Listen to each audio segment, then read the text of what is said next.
Welcome to this third lecture on developers as the new decision makers. In this module, we'll discuss the types of developers out there and their motivations. We'll also discuss the revenues and most popular business models for developers.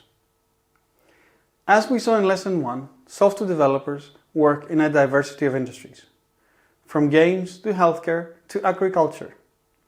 We saw that developers build software for a diverse range of computing devices: mobile apps, websites, desktop apps, cloud services, and software for connected devices at home or at work.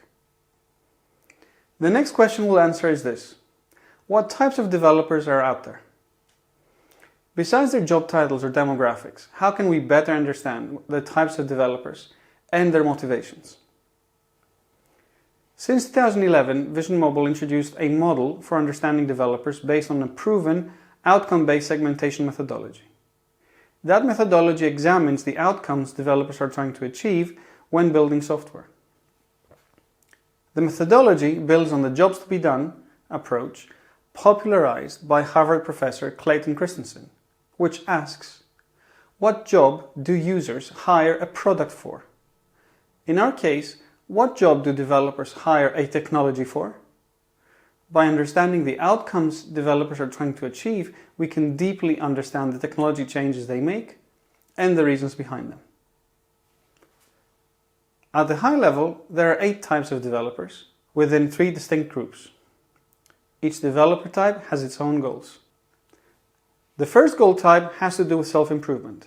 Developers with such goals are hobbyists and explorers. They're not trying to make a living out of apps or software, either directly or indirectly.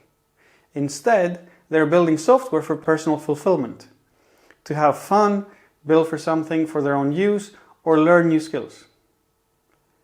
Hobbyists are motivated solely by the fun and creativity involved in building software, and the sense of self-achievement. They're mostly moonlighters who build their own apps just to have fun, either experiencing on their own the joy of building an app or by building something they can share with friends. Money and reach are almost irrelevant to them.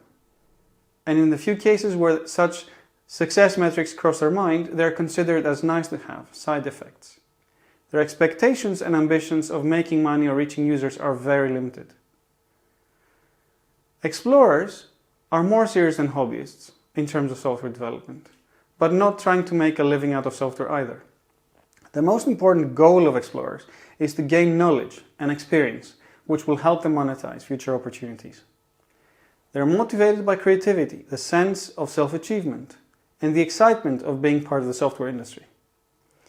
In mobile, Apple's iOS is rather unpopular with hobbyists and explorers, contrary to Android. Apple's ecosystem not only has higher barriers to entry for developing and publishing apps, but also has a high cost of devices to buy and develop on. The second goal type is about revenues generated from the software economy.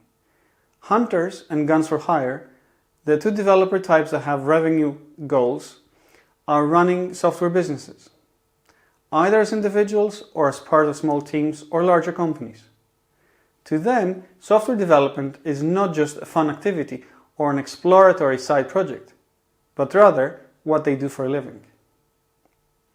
Finally, there are those developers who are using software as a means to extend their business. As opposed to hunters and guns for hire, their goal is to make indirect revenues from software. This last category includes a few types of developers, including product extenders, goal seekers, digital content publishers, and enterprise IT. Product extenders are developers seeking to promote their non-software products through software. They're typically marketing managers with decentralized marketing budgets aiming to use software to increase brand awareness, generate indirect revenues, and more deeply engage customers. Enterprise IT, like product managers, also form part of a usually large organization, but they are the teams under the CIOs and IT managers using centralized IT budgets and aiming to reduce operational costs and increase organizational efficiency by using software. Gold seekers, in turn, are the startups that are aiming to hit VC gold. They are motivated by the prospect of a successful business and making money. Finally, digital content publishers are using software to monetize digital content and are motivated by building a successful business while being creative at the same time. Now let's move to the final question in this module. Do developers make money, and if so, how? Vision Mobile data finds that the majority of mobile and IoT developers are making less than $500 a month in revenue, an unsustainable amount. They're below what we call the app poverty line, which we set at $500 per month.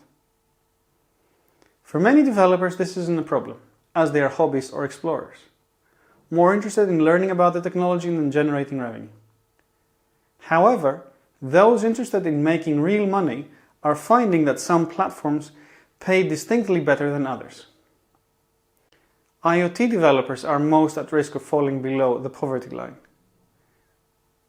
Vision Mobile's Q1 2016 research found that 65% of IoT developers aren't making a sustainable income, and more than half are making less than $100 per month. IoT is an area dominated by hobbyists and explorers, developers who are building skills in working with the technology, either professionally or as a side project. And this demographic reflects what is happening across the IoT industry. Desktop developers are more likely to be making money, above the app poverty line, than those working in mobile or IoT. But we see that more than 45% are still making less than $500 a month. The most profitable development is clearly in the cloud, with 32% of developers in our top earner category making more than $25,000 a month.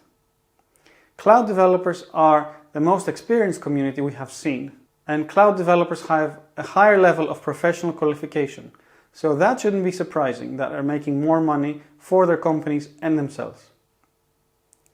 Last but not least, how are developers making money? That is, what revenue models do they use? For mobile developers, advertising has consistently been the most popular revenue model, given the ease with which one can insert ads into their application and the fact that most applications need to be free in order to be downloaded. Contract work is also a popular means of making money, given that there is no lack of demand for skilled mobile developers. For the more established desktop and cloud developers, contracting is clearly the dominant revenue model, used by almost 30% of developers in these areas. In contrast, nearly 30% of IoT developers are not sure how they make money. And this should not be a surprise given that a large constituency of IoT developers are hobbyists and explorers. This concludes the third module on who developers are and why they're becoming the new decision makers. In the next and final module of this course, we will discuss how developers are becoming the engine of digital business models and how companies from Amazon to Walmart are working with developers to create, capture, deliver, and defend value.